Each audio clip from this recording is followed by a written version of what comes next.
It began with joy. We're having a baby. But one night, on a lonely road, they hit something not meant to be touched. She was born under a full moon, and in her eyes, the bloodline of a god. As she grew, the wild obeyed her. Beasts bowed, instincts stirred, and something inside began to wake. In the silence of night, she ran, faster than thought, closer to truth. He watched her, waiting, a shadow from before time.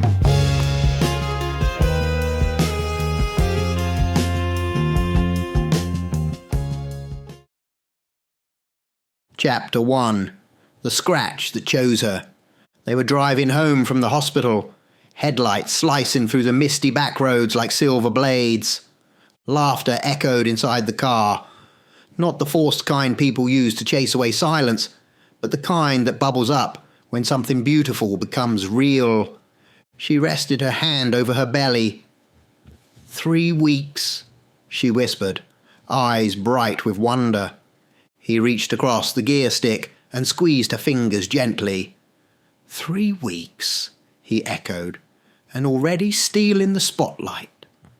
They drove on in that warmth, the kind that lives between two souls dreaming of a third. Then the world jerked, a thud, a yelp, a shuddering stop. The tires screeched, the laughter died. They stared at each other in stunned silence. "What was that?" he asked, voice low. She was already unbuckling. Probably a deer or a fox. He grabbed her arm. "Wait, just be careful." She stepped into the cold night, breath fogging. The road was slick with drizzle, the moon hanging heavy above the treetops. She moved slowly toward the shape lying still near the edge. "It's a pup," she called back, crouching. "Just a baby." He stepped out too, wary, watching from a distance. The creature was small, no bigger than a house cat. Its fur was matted, dark with what looked like mud or blood. It made no sound, just lay there, still and eerie. "We need to get it to a vet," she said, reaching out. That's when it moved. In a blur, it reared up, eyes too human, snout too sharp, and scratched her thigh with a claw that should not have existed on something so young. She gasped and fell backward as it bolted into the woods, vanishing like a shadow, swallowed by the trees. Her husband rushed over. "Did it bite you?" "No, just scratched." She pulled up her jeans slightly.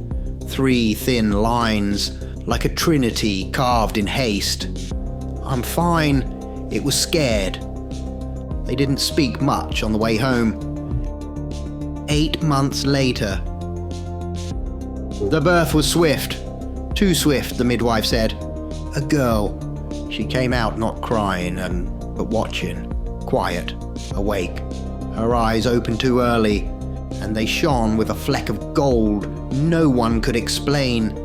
On her left thigh, just above the knee, was a strange birthmark. Not a bruise, not a blemish, a 5-pointed star, as if drawn by fire beneath the skin. "She's perfect," the mother whispered, brushing a finger over the mark. Then, softly, "Her name should be Lyra, from the old stories." "The stars?" the father asked. "No." She smiled faintly. "Older than that." As the months passed, she was a happy baby, quiet but curious. She stared at animals longer than she stared at people. At night, she would sometimes cry without sound, eyes wide, golden, following shadows only she could see. On the nights when the moon was full, her pupils thinned, her breath slowed, and her mother would find her not sleeping, but watching the window, as if something was calling her. Some stories begin with screams, others with sorrow, but hers began with love, a rare, unguarded love, pierced by the claw of destiny. They called it an accident, but fate does not stumble, it chooses. And that night, on that quiet road, beneath a laughing moon, a god reached out his hand and scratched a path into her soul. Chapter 2. Eyes toward the wild. In the classroom, she sat at the back, not in defiance, but as though the walls offered some invisible comfort. Lyra didn't speak much. She didn't colour inside the lines. She didn't raise a hand. She didn't care about gold stars or sticker charts or being well behaved. When the other children laughed or played tag or traded glitter pens, she would sit by the window, face tilted toward the trees beyond the fence, eyes soft, far away, listening, always listening. The park. She was 5 the day it happened. 2 massive dogs, one black, one brindle, broke free from their leashes in the park. They snarled and snapped at each other, a whirling blur of fur and teeth.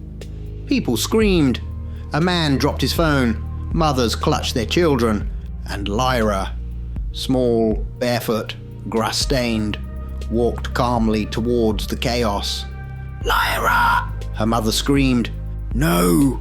her father shouted, sprinting after her, but she didn't stop. The dogs turned toward her, and in that moment, everything stilled. She raised a hand, no words, just presence. The dogs stopped growling. Their ears went back.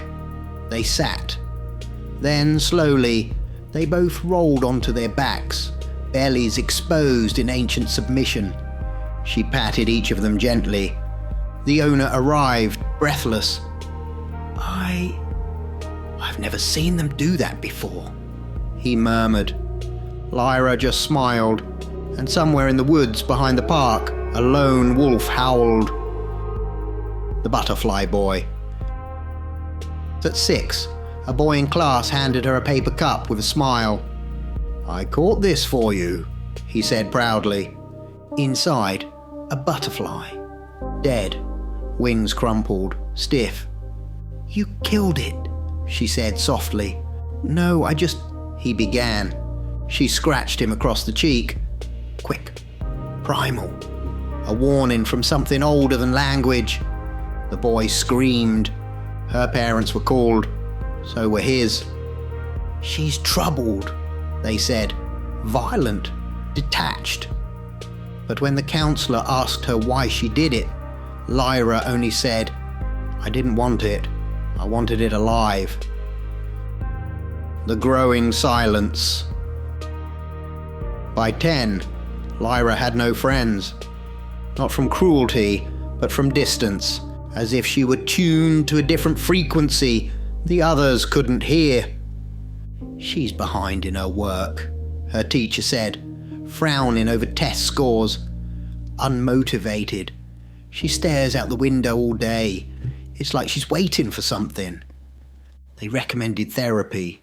At the clinic, she breezed through memory games and logic puzzles, but after 10 minutes, she grew restless. "This is boring," she said, pushing the tests away. "Why do you think that is?" the therapist asked. "I don't care if I win a plastic prize," she muttered. "I care if something is true." The old zoo. One Saturday, her parents took her to a run-down zoo. Most of the animals were lethargic. A tired bear, monkeys throwing old fruit, flamingos huddled in corners. Then they found it, tucked behind an old maintenance shed, a forgotten cage. No signs, no crowd.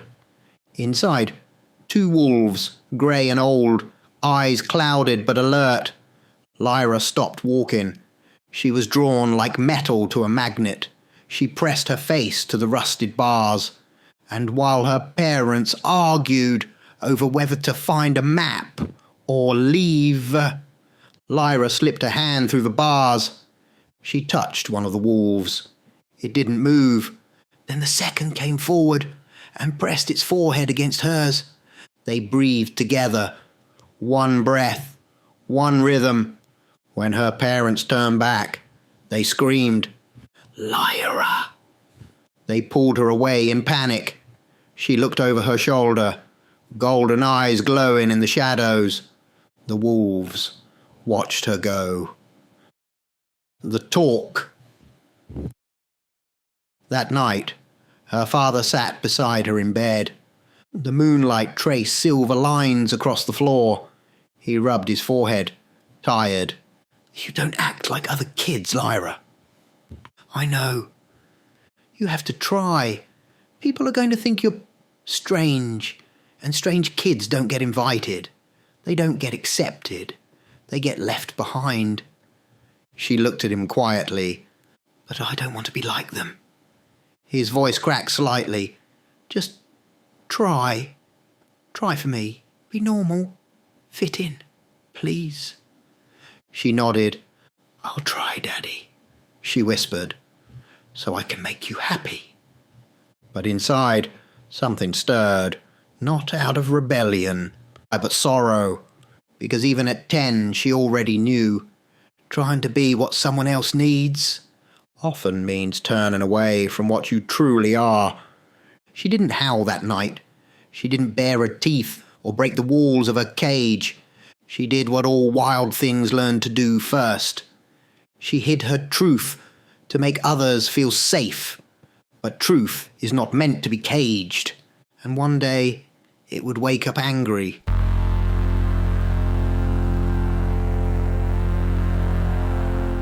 Chapter 3.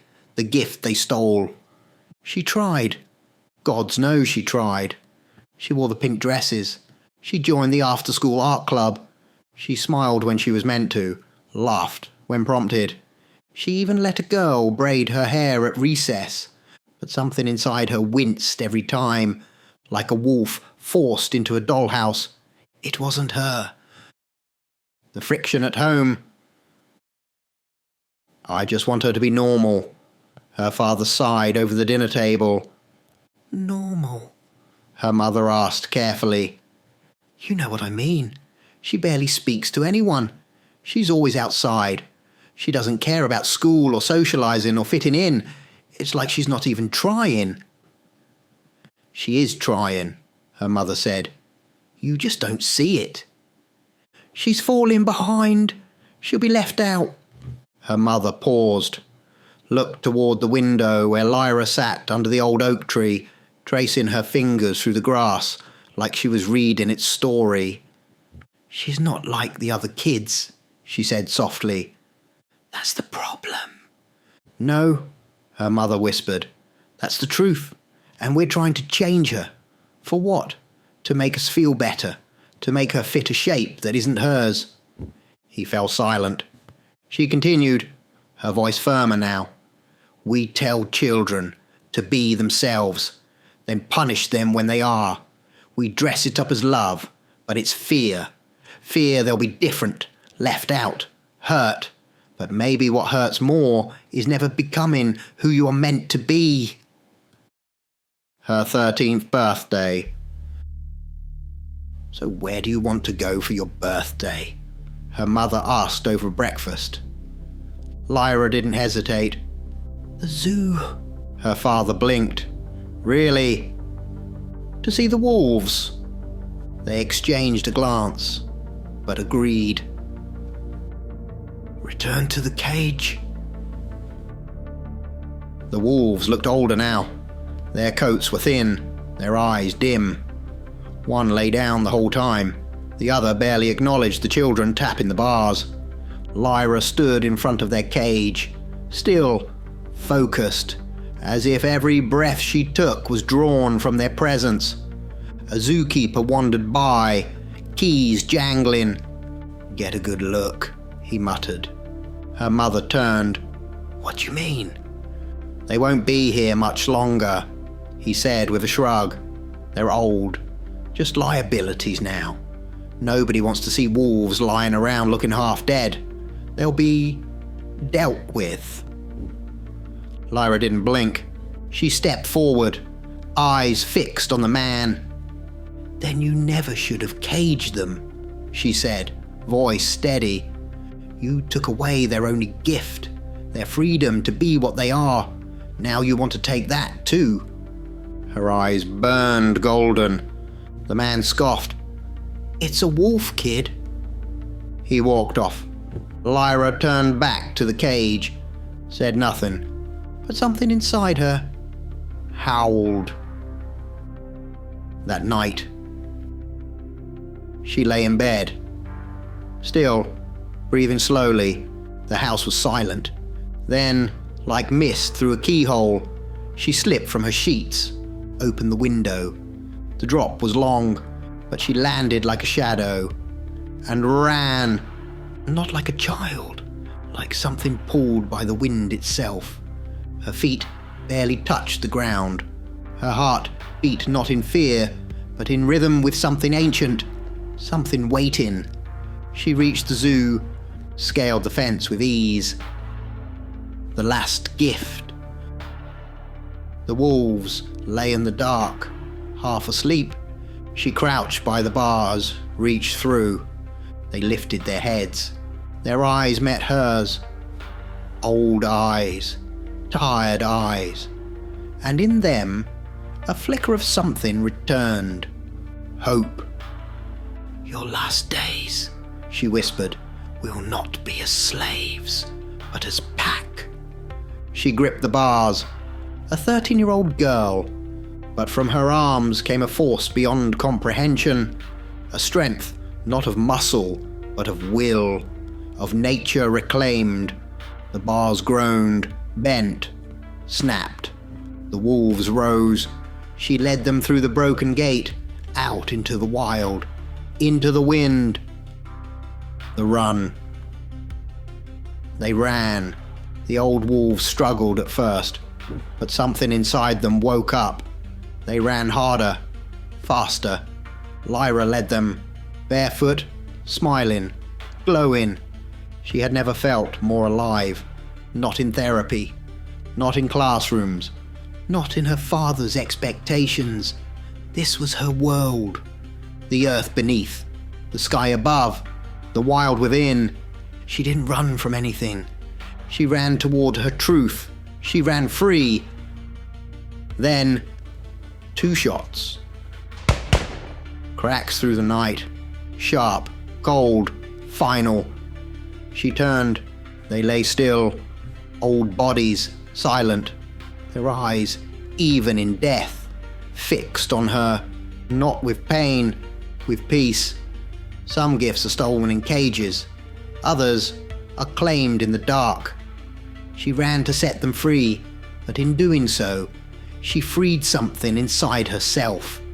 Because love, real love, is not obedience, and purpose is not obedience. It is choice. And though they died with bullets in their hearts, they ran their last breath in freedom. And she remembered what it meant to run without apology, not for love, not for approval, but because the wild in her had finally awakened.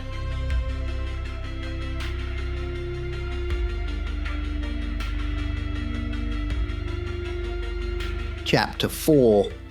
The day the cage broke. The zoo was chaos by morning. Police, staff, a shattered gate, bent steel bars like broken ribs, and 2 wolves, shot dead on the edge of freedom. They questioned her, one after another. "How did they escape? Were you here last night? Did you see anyone suspicious?" Lyra sat still. No tears, no fear, no words.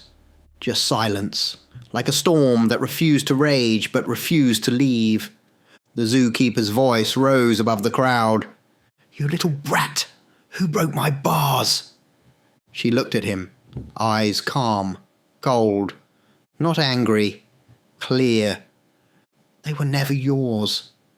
You broke them when you used them to take away freedom. He opened his mouth, then closed it. There was nothing left to say. The therapist's room. They booked her into counselling again. The therapist was soft-spoken, reassuring, repeating phrases from manuals. She asked about school, friends, dreams.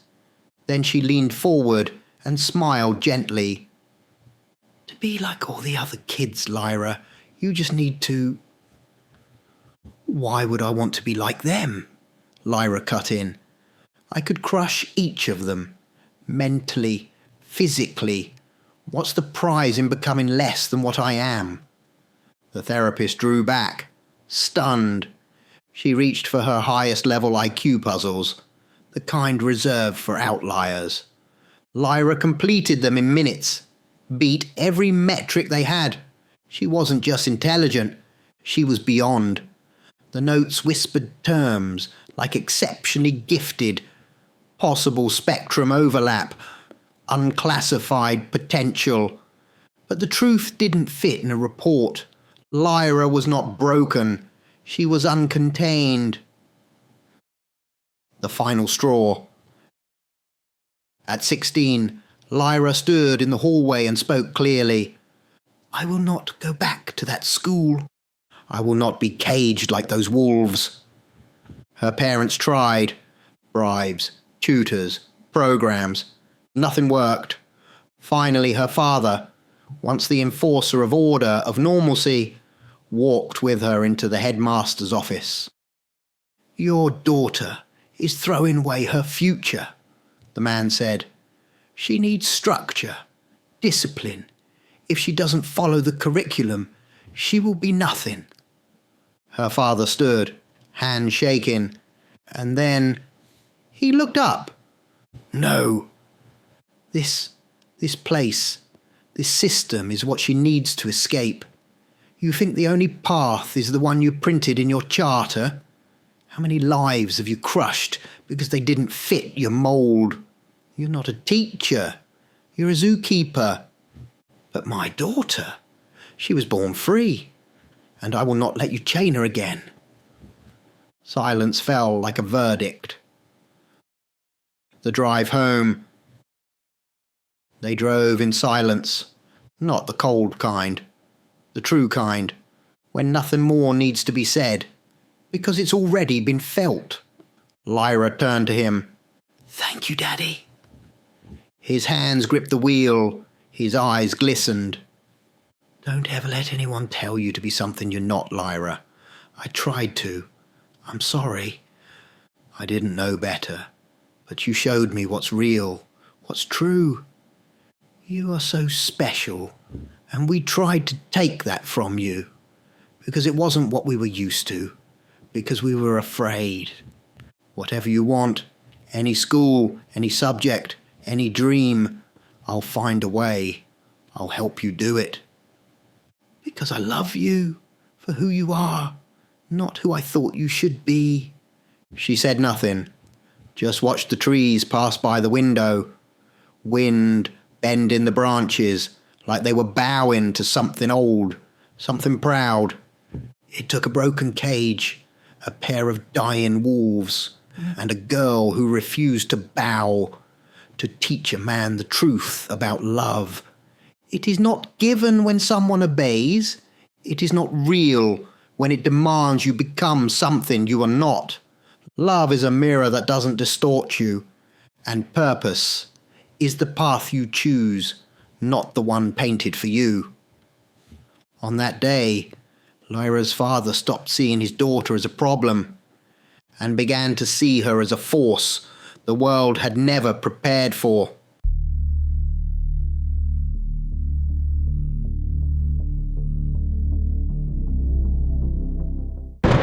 For those who connect with the words of Professor Shadow, for those the stories touch, deeper. The Vault holds more: full audiobooks, secret lore, the Becoming the Professor course, the Eldritch Codex. New tales added weekly, only for those ready to go deeper. Click the join button below and unlock the Vault. Chapter 5. the fire beneath the fur. She was finally free. No bells, no uniforms, no chalkboard bars to climb. And for a time, that freedom felt like life itself. Sanctuary. She found work at a conservation centre, a place where unwanted animals were given one last chance. Some called it a rescue, others a halfway house. But to Lyra, it was a threshold, a space between cages and wild. The dogs came in broken, some snarled at walls, some shook at kindness, some were marked for euthanasia. But when Lyra entered the room, they changed. She didn't shout, she didn't scold, she simply was, a presence that saw them, and they calmed. "She's gifted," the staff whispered. "She's magic with them. She knows them." Even the wolves from the nearby rehabilitation unit responded to her. She could approach when others couldn't. They trusted her, because something in her pulse matched their own. The hollow space. But still, something felt missing. Even among fur and fangs, there was a cage inside her. One she hadn't named yet. She didn't want parties, didn't care for love songs or silly dances, or hands reaching where they had no right. She dismissed every flirtation, every smile meant to charm, not out of coldness, but because none of them saw her. They saw a mystery. She was tired of being someone else's puzzle. 18. She was no longer a child. Now she helped run the centre, interviewed adopters, managed the difficult cases. Then one afternoon, he came. An old man, but not frail. Tall, clear-eyed, skin weathered but strong. He moved like someone who had never once broken under the world's weight. "I'm looking to adopt," he said, "but I don't know which one yet." The staff welcomed him, gave him a tour. He passed the kennels, the outdoor pens, the front desk, and then he passed Lyra, busy in the new arrivals unit. She looked up, their eyes locked. The room fell away. She didn't know why, only that he saw her, not her smile, not her job, her. The conversation. "I'd like to speak with someone who truly understands animals," he said to the front desk. Without hesitation, they brought him to Lyra. They sat in the small room reserved for adoption interviews. Plain walls, a clipboard, a cheap desk. But the moment they sat, the air felt different. He spoke first. "Oh, you do good work here, Lyra, but you still lock yourself behind bars." She said nothing, because something in her chest tightened, as if her ribs remembered what it felt like to hold back a growl. "You, who have the ability to run free, choose to sit idle. You, who are the fire of your truth, keep the flames small so no one else gets burned. You put them all before yourself." His words landed not like accusations, but like revelations. Not wounds, but openings. When are you going to bend your own bars? When will you run free, unafraid of man's bullets? Her breath caught. She wasn't scared. She wasn't offended. She was seen. "Who are you?" she asked. He smiled, slowly, sadly. "Me? I am the one outside, looking in. I am an old wolf who once let them take his fire. And now I wait to die behind bars of my own making." She stared at him, the silence between them deep and sharp. He leaned forward just enough. "They will never stop trying to tame you, Lyra. They will smile while they do it, offer you love, offer you purpose, offer you peace. But love without truth is slavery, and peace without self is a prison. Your journey must be yours, not theirs, not mine, not anyone's. Because love and purpose are choices, not obligations. You were not born to fit, you were born to be, and the fire in you, the wild, is not your flaw. It is your birthright. She said nothing, but she felt everything. And for the first time since she ran with dying wolves under the moon, she heard the howl inside her stir again. Some cages are made of bars, others of expectations. She had broken the first, but the second still held her breath in its grip. Until he came, not to teach her, not to save her, but to remind her, you were never meant to be a symbol of safety. You were meant to be the storm, and only by walking your path with truth does the fire within become light instead of ash.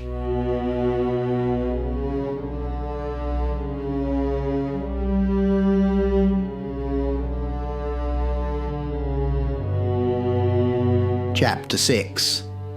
The dream that broke the silence. That night, sleep took her not with rest, but with revelation. She did not drift. She was pulled. The vision. She stood in a place untouched by man. Vast nature, wild and open, where the air carried no scent of control. And there he was, the old man. But not old. He stood tall, regal, bathed in golden light that shimmered like sunlight through autumn leaves. Not just a man, a king, a ruler, a god. Behind him, it came, a wolf, towering, upright, its fur not black, but shadow, so dark it blurred with the night itself. Only its eyes shone clear, golden, knowing, commanding, and in that gaze, Lyra saw herself, but not the self she showed the world, not the careful, useful caged girl. This was the truth, raw, unforgiving, free, a creature of purpose, but not obedience, not a follower, a part of something greater, the pack, not ruled by him, ruled with him. The creature stepped forward. Lyra felt no fear, only recognition. Then the old man's voice came again, calm, like ancient wind through the trees. You have chained yourself, Lyra, more than any cage ever could. Your fear is the lock.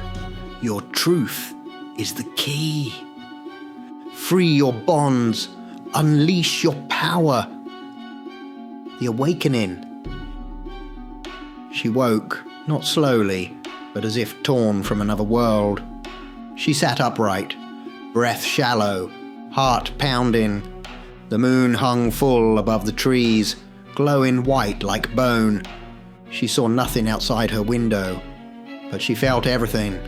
The pull, the wind, the trees, the wild. She rose, silent, barefoot.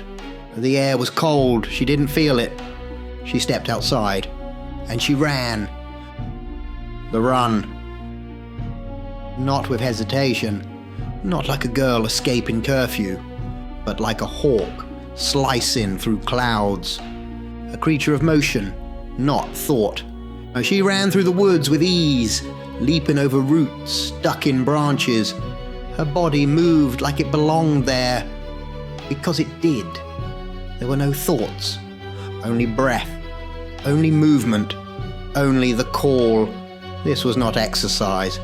It was freedom, felt for the first time in its purest form.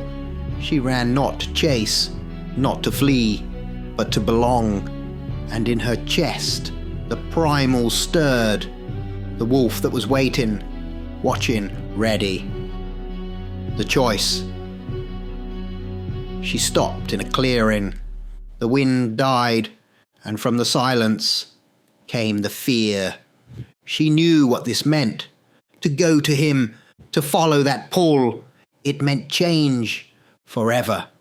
It meant never returning to the version of herself others understood. To walk into that truth was to walk away from comfort, from certainty, from normal. She wanted to go, even though she didn't know who he was, only that he existed and that he was waiting. She stood in the dark, surrounded by the breath of the forest, frozen, wanting, afraid. The morning. She awoke in her bed, her sheets tangled, her mind a whirlwind.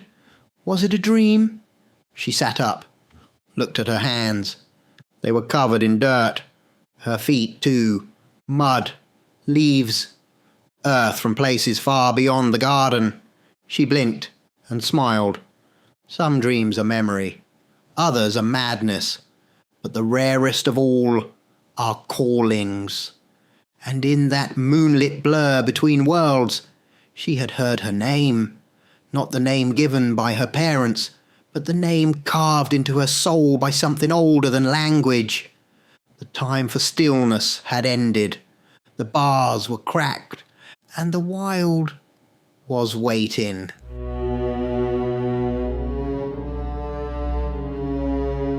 Chapter 7. The Last Cage. The next morning felt like nothing had changed. Lyra arrived at the shelter as usual. She swept floors, fed animals, checked meds, smiled when spoken to, worked without complaint. But deep beneath her skin, something had shifted. Last night's dream was no longer a dream. It was a summons. Trouble at dusk. As night fell, she was left alone to lock up.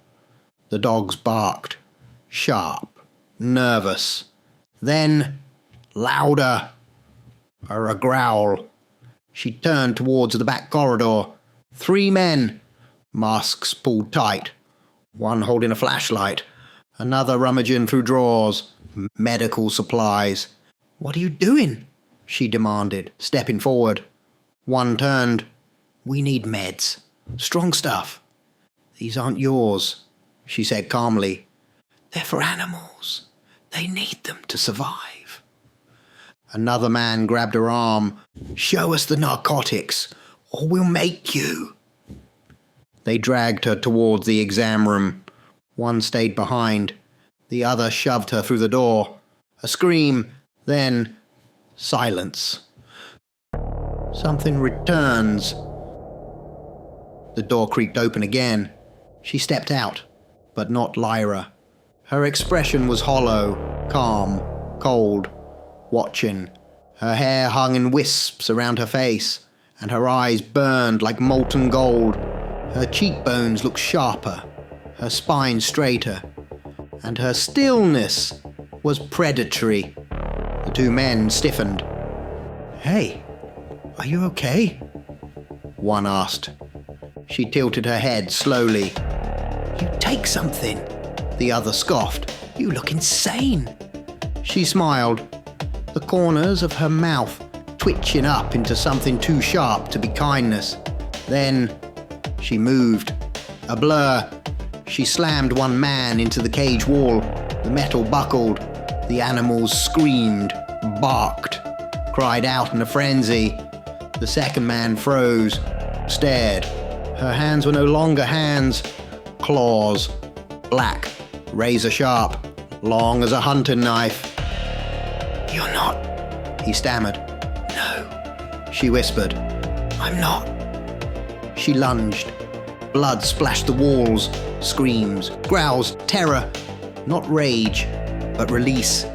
Every bar inside her snapped. She wasn't out of control. She was in her element. The run. She fled the scene. Not on 2 feet, but 4.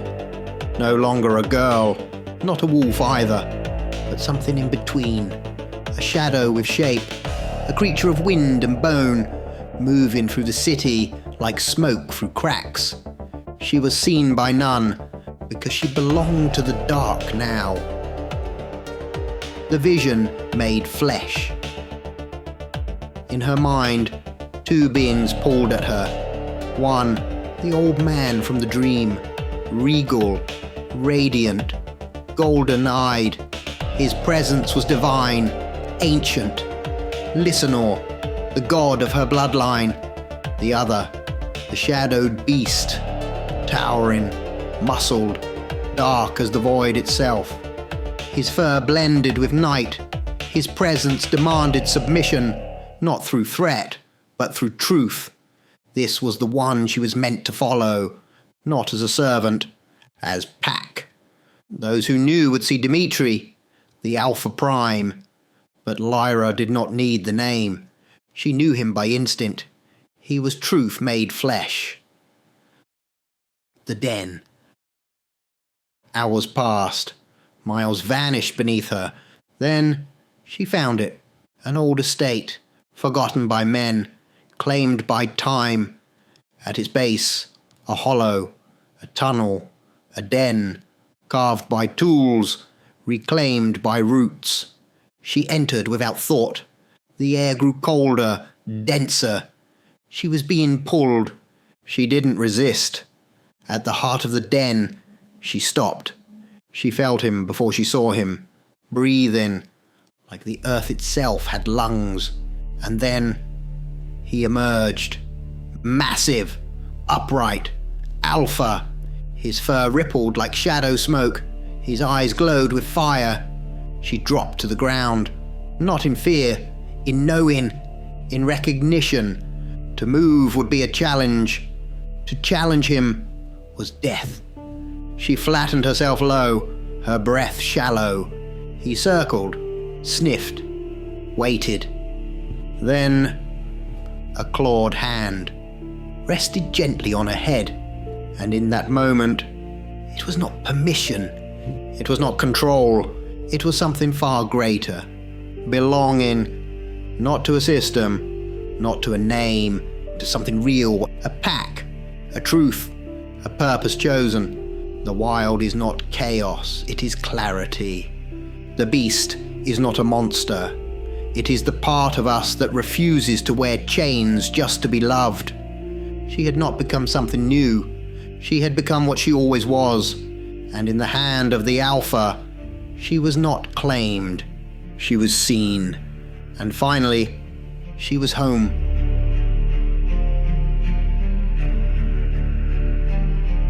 Chapter 8. The Full Moon Society. The shelter was cordoned off with yellow tape the next morning. Police cars, reporters, whispers of carnage. 3 bodies, found in the medical wing, torn apart, mutilated. The kind of scene that left even seasoned officers pale. The investigation. They questioned everyone, Lyra included. You locked up that night? Yes, I followed protocol. Lights off, security latches in place, animals fed. See anything unusual? Just barking. But that happens sometimes. We'd take in trauma cases. No visitors. No. Then one of the officers frowned, tapping a file. Interesting thing. One of the cages was unlocked. Which one? The wolf-dog hybrid. The new arrival from upstate. Aggressive. Flagged as unstable. Never adjusted to confinement. It's missing. You think it did this? Lyra tilted her head slightly. It was terrified of people. Who knows what it would do if provoked? The officer exhaled. Guess it snapped. Poor thing. No signs of forced entry. No camera footage near the rear. The shelter had always prided itself on privacy for its volunteers and trauma animals. In the end, the perfect storm. A missing animal, a gruesome scene, and a system that needed a logical answer. They got one. Back to the work. Weeks passed. The shelter reopened. Lyra stayed. Not because she had to, but because she wanted to. Because she was good at it. Better than anyone, born for it. She cleaned cages, calmed aggressive animals, took in the broken, the shaken, the unwanted, and gave them peace. She didn't need praise. She didn't even need to hide anymore. She simply was, and that was enough. Nights in the dark. On full moons, she didn't stay home. She ran, not from guilt, from joy. Through trees and mist and midnight wind, she became the thing they had tried to shame out of her.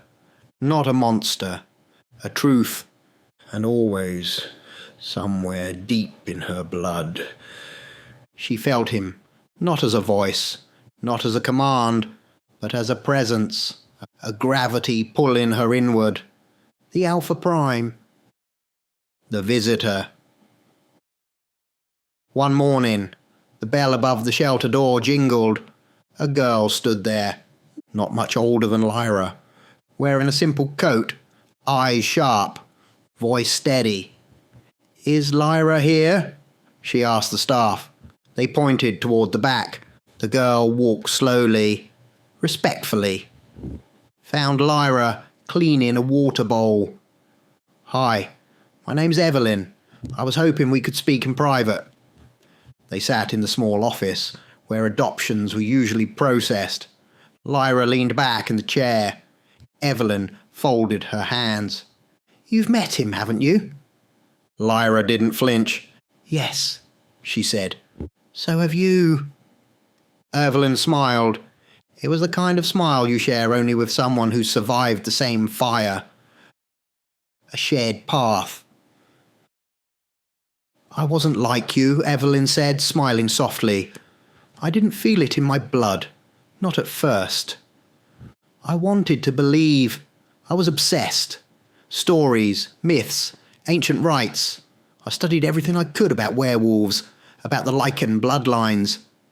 In school, we were the weird ones, outcasts, the ones who talked about full moons and gods, when everyone else was busy trying to fit in. So we made our own space, a joke at first. We called it the Full Moon Society, a club for believers, the unwanted, the wild-hearted, the ones who felt something, even if they couldn't name it." Lyra watched her, quiet, curious. "And then one night," Evelyn continued, voice lowering, "he came. The old man, listener, dressed simply, spoke softly, but I knew, we all did, that he wasn't human. He told us we weren't mad, that what we felt was real, that some of us were born of the blood, and some of us were called to it. He introduced us to Dimitri. Not by name, not at first, just a presence, a shadow in the woods with eyes like the core of a star. And when we met him, we changed, slowly, willingly, joyfully." Lyra nodded. "So you weren't born like me?" "No," Evelyn said, "but we were chosen. That's enough." She leaned forward. "There's a group of us. Not many, but we found each other. We call ourselves the Full Moon Society. We meet, we run, we learn from each other, and we follow him." Lyra's eyes narrowed slightly. Not distrust, just focus. "Him?" Evelyn nodded. "The Alpha Prime. You know who I mean." A beat of silence. Then Lyra whispered, "I do." Evelyn exhaled. "He found me too. The same way, I think." "You're welcome to join us," she said. "You don't have to come every full moon, or even every month. But when you're ready, you'll see. We're all children of Lysano, but Dimitri, is our guide. He's not just Alpha. He's what we become when we stop apologizing for what we are. He doesn't rule with fear. He leads because we want to follow." Lyra said nothing, but inside, something smiled. Something freedom is running alone beneath the stars. But true freedom is choosing who you run beside. She had broken her chains, shed her skins, survived the cage. Now, she saw the path ahead, not because someone offered it, but because she chose it. And choice, not obedience, is the mark of a true wolf. Chapter 9. The grove beneath the moon. The forest breathed in silver. Moonlight streamed through the canopy, pooling into a grove untouched by road or wire or city hum. A quiet space, sacred not by ritual, but by presence. It was here they waited. 3 figures, cloaked, still, human in shape. But the moon kissed their faces like it knew their truth. Evelyn stood in the centre. Her cloak brushed her boots. Her hood was back, hair silver gold beneath the light. To her right and left, 2 others. One tall, broad-shouldered, the other smaller, lean, coiled like a spring. They stood in silence, waiting. From the dark she came, not loud, not shy, just present. Lyra stepped from the shadow of the trees. No cloak, no mask, only the night wrapped around her like it was made for her skin. Evelyn turned and smiled. The other 2 did the same.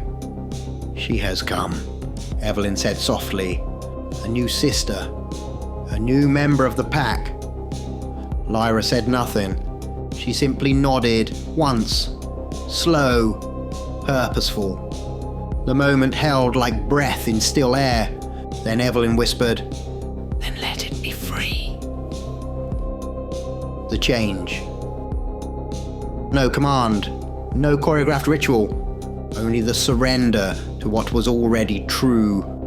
Their bodies moved, arched, contorted, limbs cracked, spines curved, clothes tore at the seams, fell to the grass. Hands became claws, mouths extended, eyes burned gold. Not pain, not fear, release. When it was done, 4 stood in the grove. Not humans, not beasts, lichens, shaped by blood, born of choice, and they ran. The run through the trees, over roots, through rivers, across open glades. They moved as one, not by thought, but by instinct. One pack, one rhythm, one howl. Lyra felt it in her bones, a song older than language. She wasn't following, she wasn't leading, she simply was, running not away from anything, but toward everything she had never known she needed. Far away. Beneath a mountain, beneath the earth, in a den carved by man, but claimed by something far greater. He stirred, he stood, the Alpha Prime, shadow-furred, towering, still, eyes like burning suns behind storm clouds. He felt them. The wind carried the scent of 4 truths running wild beneath the moon. One of them, hers. She has joined them. She has chosen. And he was pleased. Freedom is not isolation. It is not running alone through the dark just to escape the light. Freedom is finding those who see you're wild and do not fear it. She did not earn the pack. She did not beg for it. She simply arrived as she was, and that was enough. The Alpha Prime did not summon her, but in her choosing, he was reminded why he leads.